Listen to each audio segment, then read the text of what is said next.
ಸಂಸ್ಕೃತಿ ಮತ್ತು ಸಾಹಿತ್ಯಕ್ಕೆ ಪ್ರೋತ್ಸಾಹ ಕೊಟ್ಕೊಂಡು ಬಂದಿದೆ. ಈ ವೇದ ಮಂತ್ರಗಳನ್ನು ಎಲ್ಲರಿಗೂ ಕೇಳಿಸ್ಬೇಕು ಅನ್ನೋದು ನನಗೊಂದು ತುಂಬ ಇಂಟ್ರೆಸ್ಟಿಂಗ್ ಆಗಿರುವಂತಹ ಒಂದು ಸಬ್ಜೆಕ್ಟ್ ಆಗಿತ್ತು ಮೈಂಡಲ್ಲಿ. ಯಾಕಪ್ಪ ಅಂತಂದರೆ ನಮ್ಮ ದೊಡ್ಡಪ್ಪ ಅವರು ಕೂಡ ಸಂಸ್ಕೃತ ಕಲಿಯುವಂತಹ ಸಮಯದಲ್ಲಿ ವೇದ ಮಂತ್ರಗಳನ್ನು ಕೂಡ ಜೊತೆಗೆ ಕಲಿತಾ ಇದ್ರು. ಅವರು ಕಲಿತದ್ದು ಅಲ್ಲದೆ ಪ್ರತಿ ಭಾನುವಾರ ಸಣ್ಣ ಮಕ್ಕಳನ್ನ ಮನೆಗೆ ಕರೆಸ್ಕೊಂಡು ಅವ್ರಿಗೆ ಮತ್ತೆ ಯಾವ ವಿಚಾರದಲ್ಲಿ ಕಲಿಕೆಯಲ್ಲಿ ಹಿಂದುಳ್ಕೊಂಡಿದ್ದಾರೆ ಅಂತ ಒಂದು ವಿಚಾರವನ್ನು ಹೇಳ್ಕೊಡ್ತಾ ಬಂದಿದ್ರು. ಸೊ ಹಾಗಾಗಿ ನಮ್ಮ ಈ ಸಂಸ್ಥೆಯಲ್ಲಿ ನಿಮ್ಮ ಕಲೆಗೆ ನಾವು ಪ್ರೋತ್ಸಾಹಿಸ್ತಾ ಇದ್ದೀವಿ.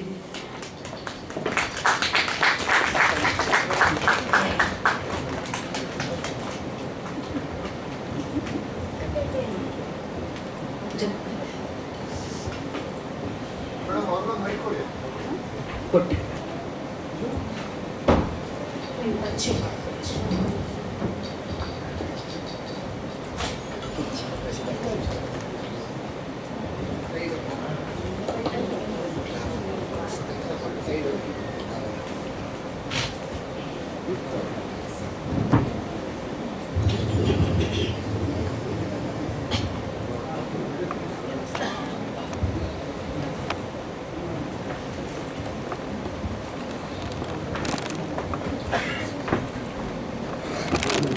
ಬರಲ್ಲ ತೆಗಿತೀನಿ.